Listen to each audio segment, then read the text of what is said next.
Yeah, so yesterday was day 2 of OTAs. It was the first time media was allowed to be out there to get a first-hand look at the 4 quarterbacks competing for the Browns starting job. And Jason Lloyd was one of the privileged media members able to be out there to get a chance to see you shouldn't say that, Mike. Everything up close in person. That sets a bad tone.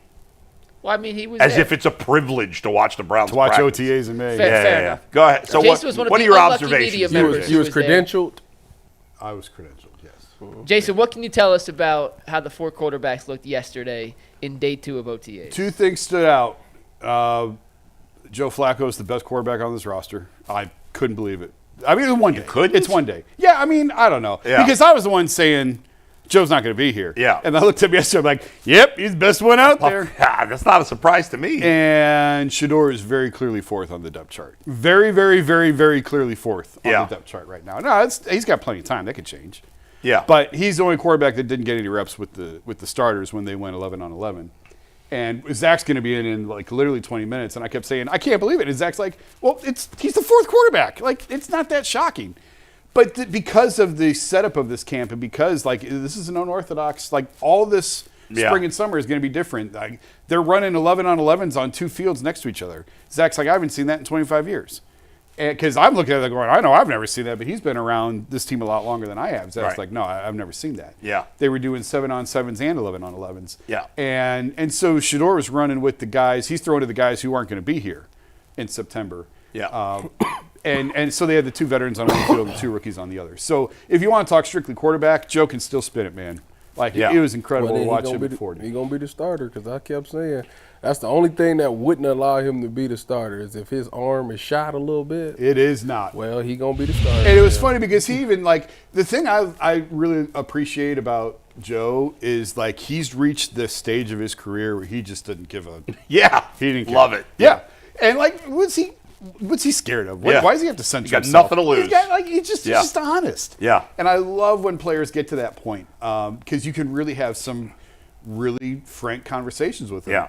And Joe was asked yesterday about the whole mentor thing. He gave a great answer to that. Yeah. But the other thing that he said that I think kind of slipped is he said, I said I've done this a million times. But the first time I go out there, I still, like, in the back of my head, I'm like, well, can I still see it? Can I still get it there? Yeah. Like, at 40, you still have a little bit of that self-doubt. And then to watch him unwind and let go on a couple of them, it's like, no, he can still play. He can still spin it. So, those are the 2 that stood out to me. Shedeur had a fine day.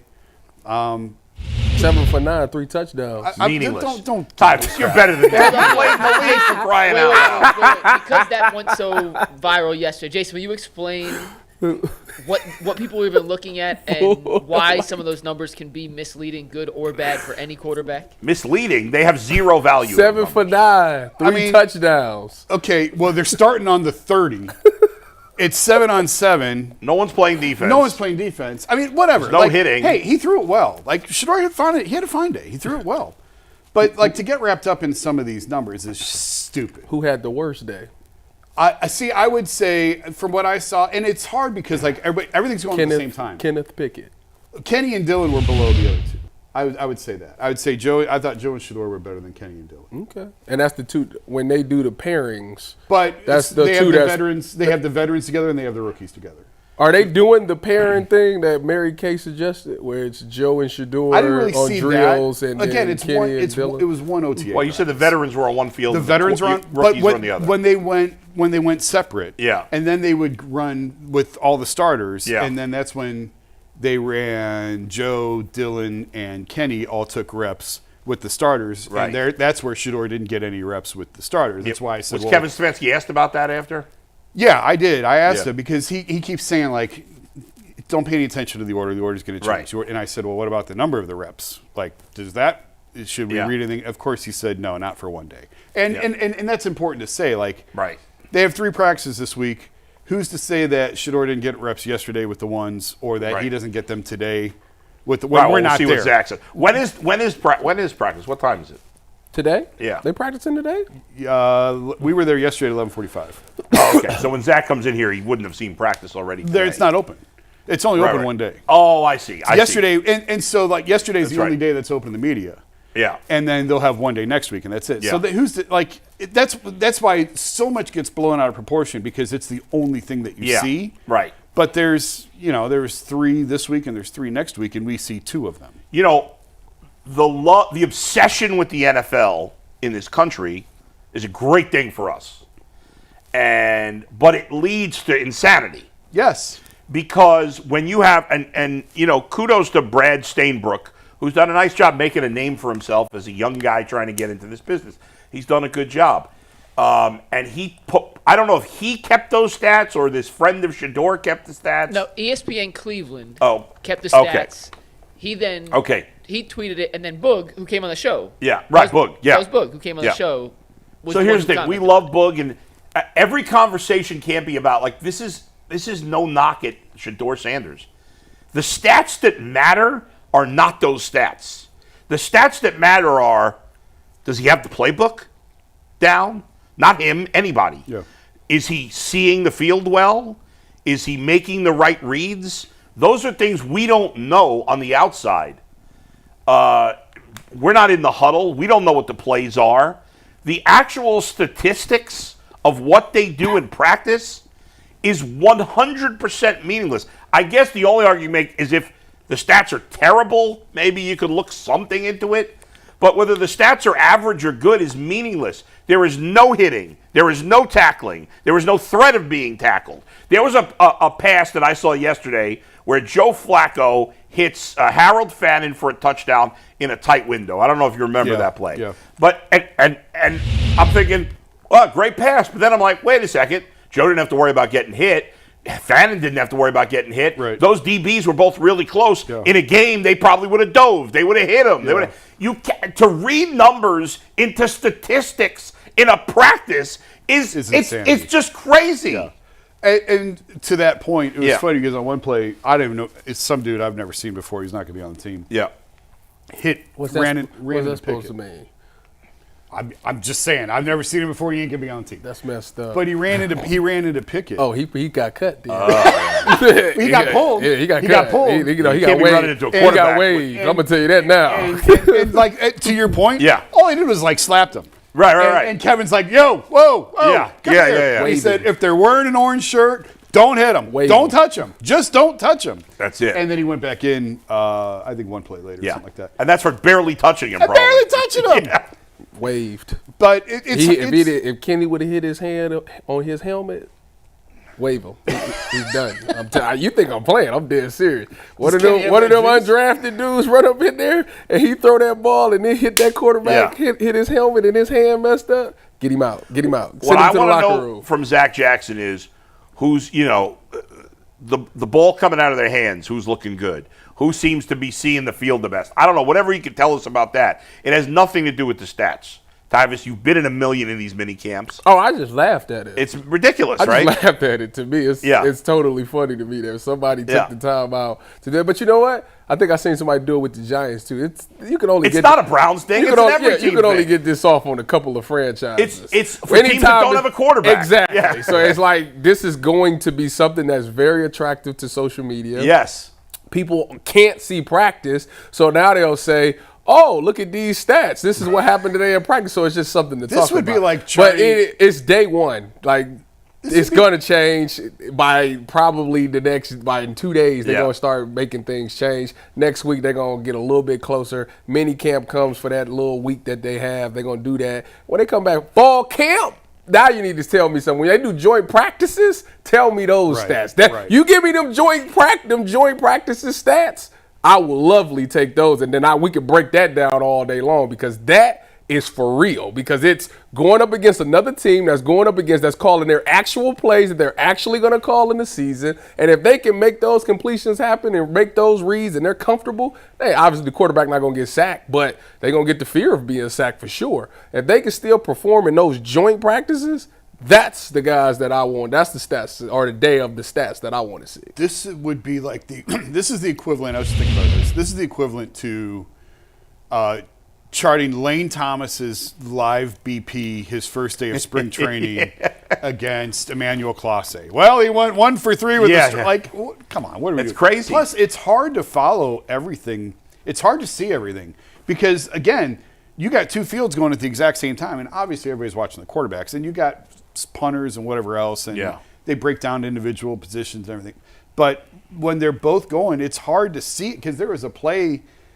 I saw Mason Graham knock down one of Dylan Gabriel's passes. Right. And then Mike went showed me. for an interception, right? No, it was different than that. It was not an interception. KYC has the reverse angle of it. It hits the ground, and 42 then picks it up so and maybe runs. that is the same play that I saw. Scoop it. It was the same play. Because somebody counted it as an interception in the stats. And so I'm looking at this, and I'm like, and Mike shows me this clip. I'm like, well, that's not what I saw. Yeah. Like, I saw him bat one down, but I didn't see a pick. So I'm like, man, let's not get into the play-by-play of freaking OTAs. I mean, it's just on it's crazy, UCSS.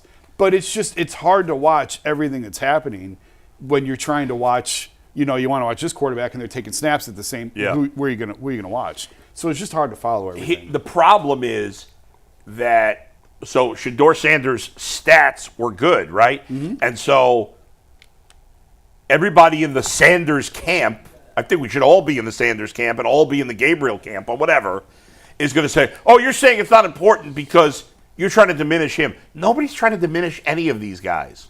No, nobody's trying to diminish anybody. If he really went 7 for 9 and threw 3 touchdowns, that's great for him. I want to see it like Jason just said, like he did it. It wasn't with the ones. Like I want to see. And it was 7 on 7. But if he's doing that, then to me, I think the motive for putting these stats out and saying that he had that good of a day is to try to entice Kevin to be like, all right, if he really did that, why isn't he taking snaps with the ones? You gave Dylan snaps with the ones. All right, let's get Shedeur a couple snaps with the ones so I can see if he can do those same things. Well, who's putting that out? I'm just saying. Who's trying to get I'm just saying, like they're making it to be to the world like Shedeur is tearing it up right now. But Jason Lloyd, who was at practice, said he took no snaps with the ones. So now it's like, well, if he's tearing it up, why hasn't he earned a job with the or at least a look with the ones? You can't be tearing it up. How is he tearing it?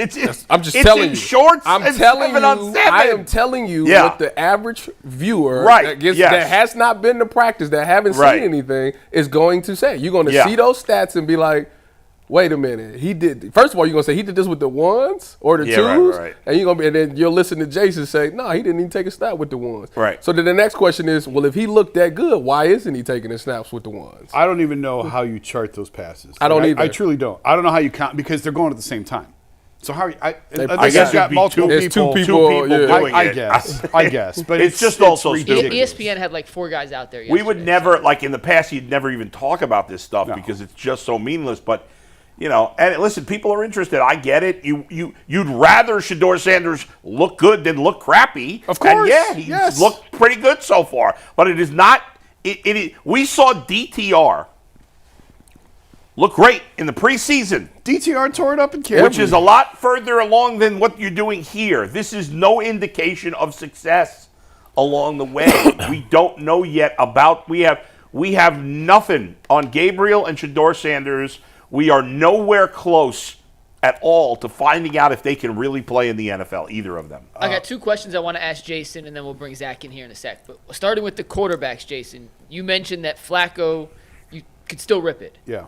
How did his arm compare to the and just from the eye test to some of the throws you saw from Gabriel and Shedeur? Was it at that level, slightly better, slightly worse? How would you compare that? I put Joe's above everybody. That's just me. I mean, how is it going to be better?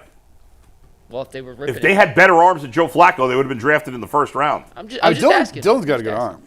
Dylan's got a good If arm. it was better than Flacco, he would have been drafted in the first. Well, I mean, he's 5'11", whatever he is. That's part of his still. issue. I mean, whatever. Again, I don't want to break down to the minutia. But the other thing I'll say, though, the one thing I kept saying all winter was, what kind of shape is Dwan Jones going to be when he shows up? Well, guess what? Dwan Jones is in phenomenal shape. Phenomenal. That was great. I'm glad that I inspired Dwan Jones to lose weight. That's what us Buckeyes do. How much weight you think he's lost? I mean, Zach. We'll ask Zach in a minute. We were just talking about Dwan. He looks. How much weight has he lost? I don't know. A person. Like, could he be down to 350? Yes. Wow. Yes. That would be huge because he was over 400 pounds. So he was moving well, and you couldn't even tell he had like the injury. The fact he was out there was surprising. He just got his. So Jared Wills lied to us. No, I mean, everybody's different. I believe. But I mean, Jed Wills had the longest arthroscopic knee recovery in Yeah. the history of arthroscopic knee recoveries. I believe that Zach, in fact, I think, if I remember correctly, tweeted yesterday he's somewhere in between ahead of schedule and on schedule. For him to be out there was So that was impressive. a So that like was a real, he was like in 11 on 11 drills. Yeah. Really? Yeah.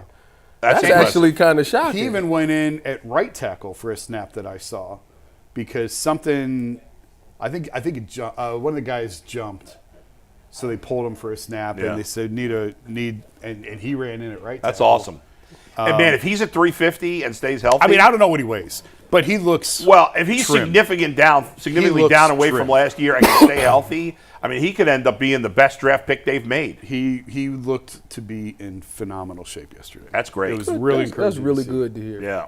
Last question before we bring Zach in. Jason, I know you've been to a lot of OTAs throughout your career. I'm going to ask Zach the same question, but how different was yesterday with 4 quarterbacks battling 11 on 11s going on at the same time, not being able to focus on certain players because all eyes were on the quarterback battle? How different was your experience at OTAs yesterday compared to years past? I mean, Zach's been to 1,000 more OTAs than I have, but it was very unique to see them run 2 fields at the same time. I've never seen that before, and Zach can speak to that more than I can. But it was a unique setup. You know why they're doing it? They're trying to get all the quarterbacks enough reps, and Kevin said you can do that when you got 90 guys, and so that may even carry on into the start of training camp. We'll see.